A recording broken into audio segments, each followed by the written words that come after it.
What's up? Greetings to the Macadine family and listening audience. I'm Camille Shabazz of Macadine University, and as usual, I'm always hoping that things are going good in your life, personal, finance, work, or whatever. Always wishing you the best and hoping that you're getting better with each passing nanosecond.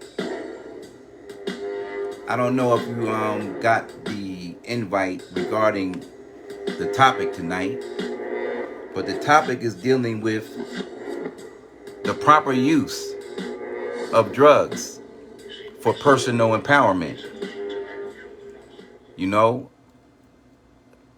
regardless of what people think and how much drugs are frowned upon, but drugs are actually a part of American culture. And when you dig deeper, you'll find that drugs has always been a part of the world fabric, and that on some level or another, so-called drugs, which are really referred to as entheogens, have always been a part of the human family. But over the last 75 and 80 years, drugs have been weaponized against the public, not just in America, but globally, for the purpose of the elite to have a stronghold on the minds and spirits of the people. I don't know if you have got this enlightening book as of yet, but I urge all of you who are readers or those who want to advance in their personal and even public life to check out this book, The Macadine, Essential Knowledge for Boys and Men. Now, it took me about close to 4 years to get this book all the way together for it to be palatable and understandable by the common man. Because so many times you got people who write a book and they try to be so overly intellectual and overly profound till they actually lose the reader within the first few pages of the book. But in the case of the Macadine, the painstaking task of making the most intricate and most profound information for man, we try to make it so easy to understand. As they say, a fool could understand what is in this book.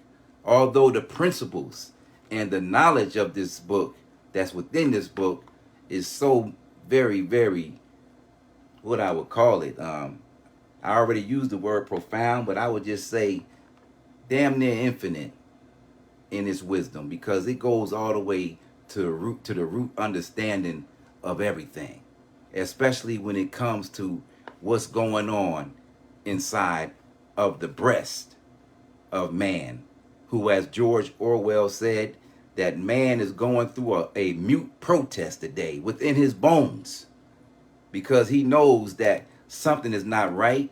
As this one brother said, something that is not right that needs to be righted.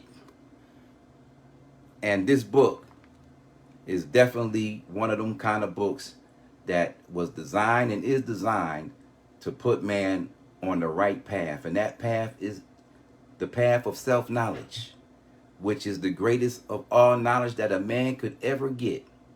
The knowledge of that individual in the mirror, who can be your best friend or your worst enemy. And for the most part today, man is indeed his worst enemy, and one of the conduits that is helping him become his worst enemy is drugs and alcohol. So, chapter 14 of the Macadine is entitled Drugs and Medicine. How ironic that there's a chapter dedicated to drugs and medicine, because in reality, a true drug is medicine when used properly. So I'm going to go and I'm going to read out of the Macadine page 63. For those of you who don't have the book, I urge you once again, get your copy of the Macadine. Chapter 14, entitled Drugs and Medicine, begins, I have firmly resolved to bite the dust when my time comes with a minimum of medical assistance, and up till then I will sin till my wicked heart's content. This is Albert Einstein writing this caption to Elsa Einstein, his wife, on August 11th, 1913. Once again, he says, I have firmly resolved to bite the dust when my time comes with a minimum of medical assistance, and up till then I will sin to my wicked heart's content. Now, when he was talking about medical assistance, he was talking about the assistance from the common medical facilities that give the fake medicines and fake medicinal help that actually speeds up the process of death. So he understood that if you're going to deal with medicine or anything that's going to help you out to even enjoy this life, you have to stay away from the medical assistance of this world that was began by the likes of Rockefeller. Page 63, once again, it begins. As history bears witness, advances in science, health, and life in general can be attributed to the intelligent and sometimes ignorant use of drugs. Viagra is a good example of this. You know, Viagra actually came out as a heart health medicine to assist one in gaining the revival and the full use of the heart.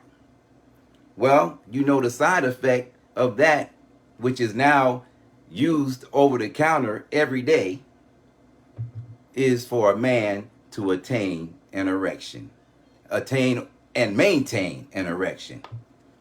So it says, even the revelations of major religions and prophets and scientific discoveries find their roots in drug use. Mushrooms, peyote, cannabis, etc. Within the last century, German scientists in particularly spearheaded the creation and implementation of mind and body enhancing drugs like methamphetamines and MDMA, which is ecstasy, and others we're unaware of, that is actually behind man's astronomical scientific advancements in recent times. Normally taught / fed minds are not behind what you see taking place at NASA and places like Area 51. During the 1960s, when the U.S. government supplied college youth with drugs to thwart the civil rights movement, men like Timothy Leary and Ram Dass discovered their positive effects, LSD in particular. As the knowledge and successful use and benefits of certain drugs increased, the U.S. government under the Richard Nixon administration instituted and passed the Controlled Substance Abuse Act of 1970, along with the propaganda to produce fear within the masses against therapeutic drug use. The late Apple computer founder, Steve Jobs, is one of the many luminaries who benefited from what is known as psychedelic drug use. Under professional supervision and controlled environment, not recreationally, we advocate the use of the plants, so-called medicine and drugs, to assist man as they are designed to, into higher realms of self-knowledge, growth, and accomplishments. The nearly infinite therapeutic benefits of cannabis are constantly being revealed, yet government officials are still opposing it as well as trying to control it for profit and to interfere via chemicalization with its liberating properties. Before I go on, some of you may know that I stopped smoking weed about 75 days ago, almost going on 3 months in the next couple of weeks. And in California, in particularly, California's weed is the most powerful within the nation. Everyone who wants to either use or sell weed comes to California to get it because of the high THC content, etc. But as I said just a second ago, that under professional supervision and controlled environment, not recreationally, we advocate the use of the plants and so-called medicines to assist man as they are designed to into higher realms of self-knowledge, growth, and accomplishments. Now, when you go to the various smoke shops in California, all of them, when you go inside, you will see that they tell you, there's always a sign somewhere telling you that there are ingredients in particular weed that causes either some form of cancer or reproductive opposition, some type of reproductive side effect comes from the use of the cannabis in California. And that's because of the pesticides that are sprayed on those cannabis products. But let me go further. When someone does a crime or is killed by a police officer, having cannabis in their system is made an issue, as though cannabis made them commit the offense. So be careful in regard to one's cannabis use and try to grow your own, so you'll know exactly what's in the plant's makeup and the effects that they'll have on you as you ingest them. A drug or medicine is the middleman. Meds stands for middle.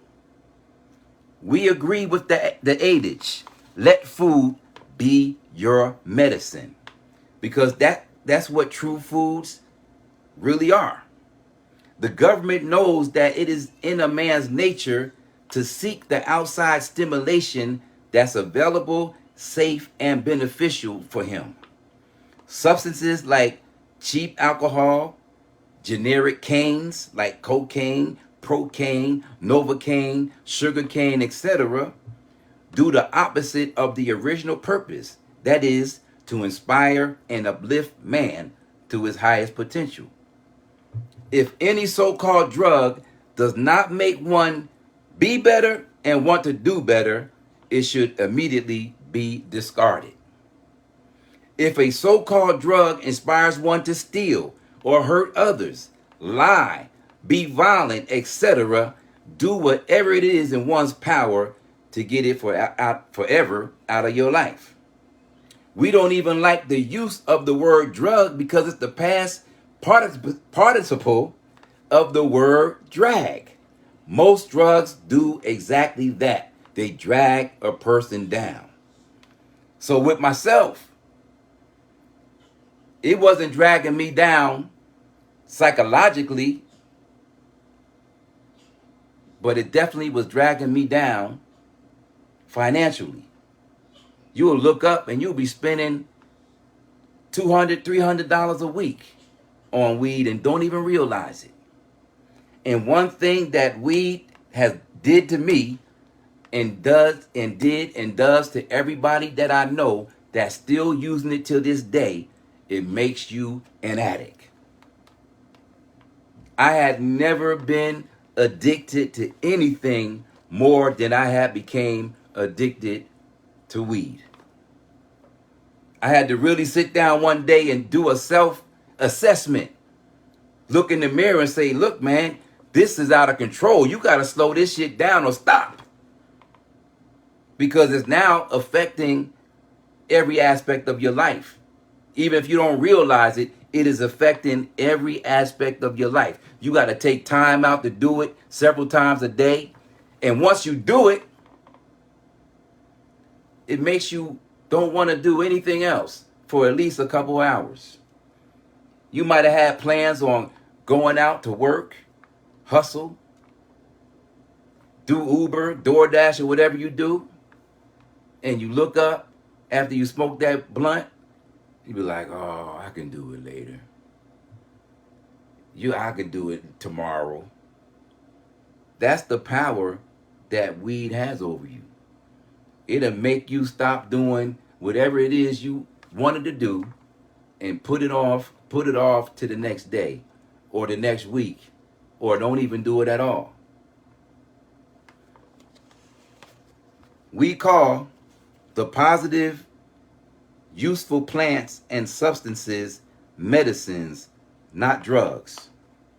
As a baby wanes from his mother's complex breast formula and onto more diverse, sophisticated physical foods, and goes into a world in and through which ever-evolving levels of knowledge are encountered, learned, etc., it triggers a mechanism in your nature, man, that draws you towards the complex and sophisticated foods hidden in Mother Earth's inner depths, which are there to feed and awaken the dormant, sleeping parts within yourself, your pineal gland, your brains, your minds, etc., awaiting and yearning for unfoldment. Being without these nutrients and associations are at the root of what Orwell called, which I talked about earlier, the mute protest taking place in a man's bones.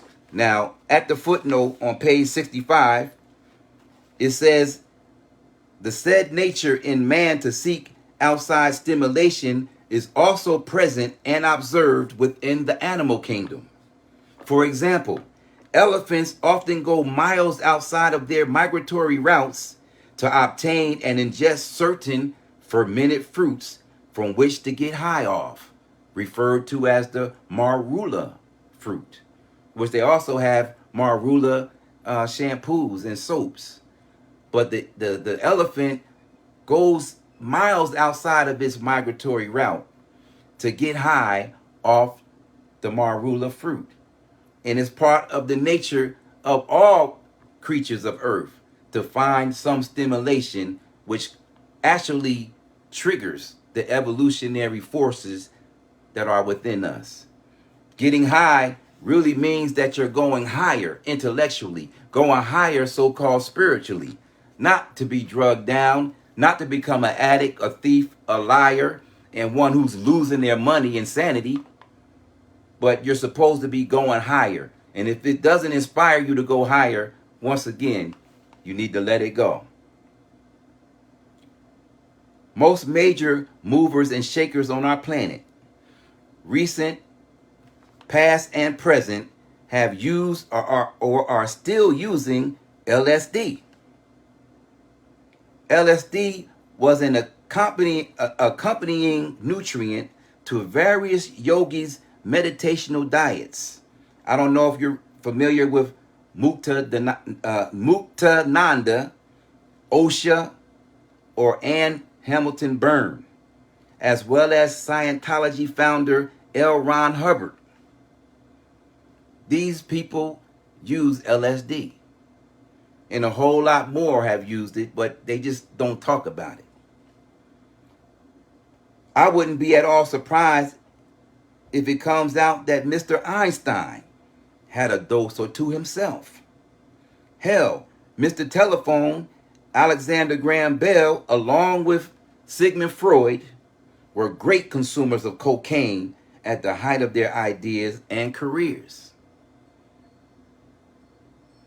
There are powerful plants, as I said earlier, referred to as entheogens, like ayahuasca and psilocybin, which is mushrooms, that have similar effects as LSD does on the psyche.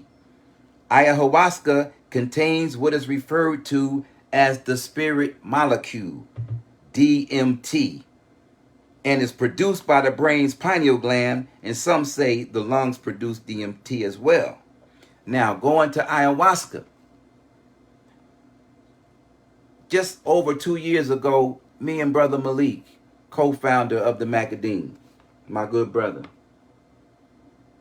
we went on an ayahuasca retreat in November of 2020. And I know I didn't get the full benefit out of that experience, although I got a lot of benefit out of it because of the fact that I was smoking weed very heavily at the time. And during the interview, 2 weeks or so prior to going to this retreat, I was being interviewed by the lady, and she told me, do not smoke any weed at least 2 weeks in advance. You have to, because the weed and the ayahuasca aren't really a good blend to begin with. And in addition to that, both of them are ritualistic medicines. When you use cannabis, you're not supposed to just light up cannabis to start smoking and, like, chilling and listening to music and whatnot. When you go into the relationship, the conversation with cannabis, you're supposed to actually express your intentions and actually speak to the cannabis before you indulge in her.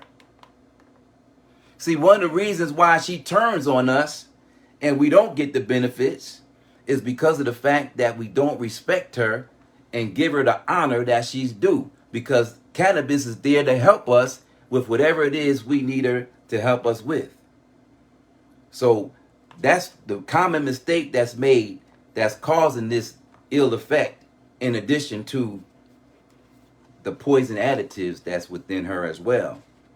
So you have to be mindful, those of you who are using mother cannabis. You just don't blatantly just rape her, because that's what you're doing. Just taking her clothes off and you just having your way with her, when that's not how you indulge with mother cannabis. She's there to enhance us and to take us higher. So when we took that trip to go and sip on the ayahuasca and to break bread with that spiritual drink, I know I didn't get the full benefits, which is why I'm going to have to go again now that I don't smoke the weed.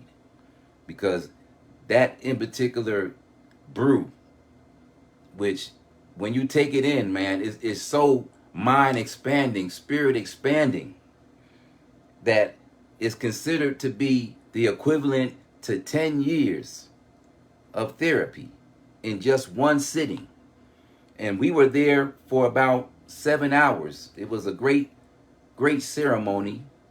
And we took 3 doses. And I had actually what you would call a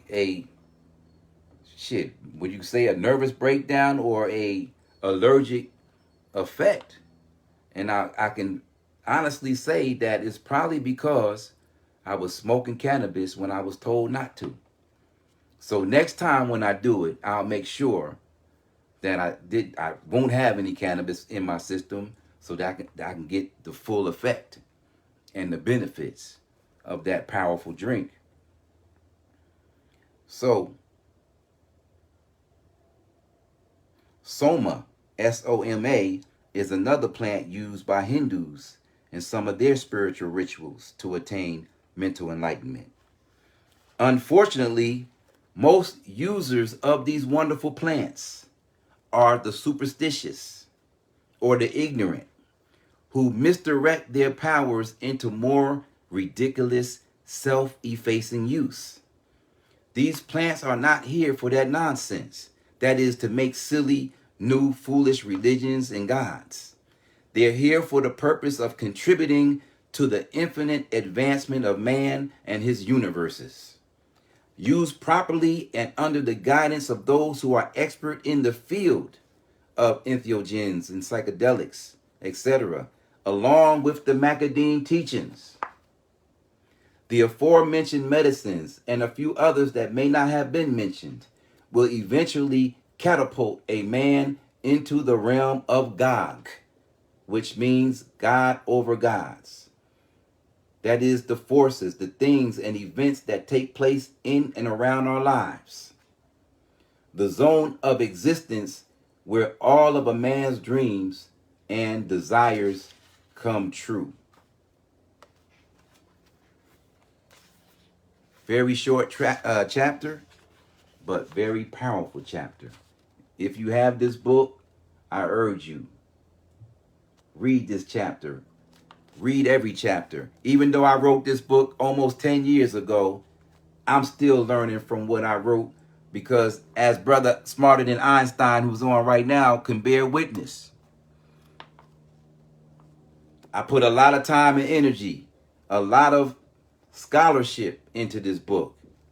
A lot of fasting took place. I think I fasted for about 6 months at one time. I was really deep into my personal evolution and collecting the necessary knowledge to feed to the man who's in need of guidance today. So with that being said, I'm hoping that you got something out of this brief talk on drugs and medicine. And if you are a user of so-called drugs, just remember, use them wisely.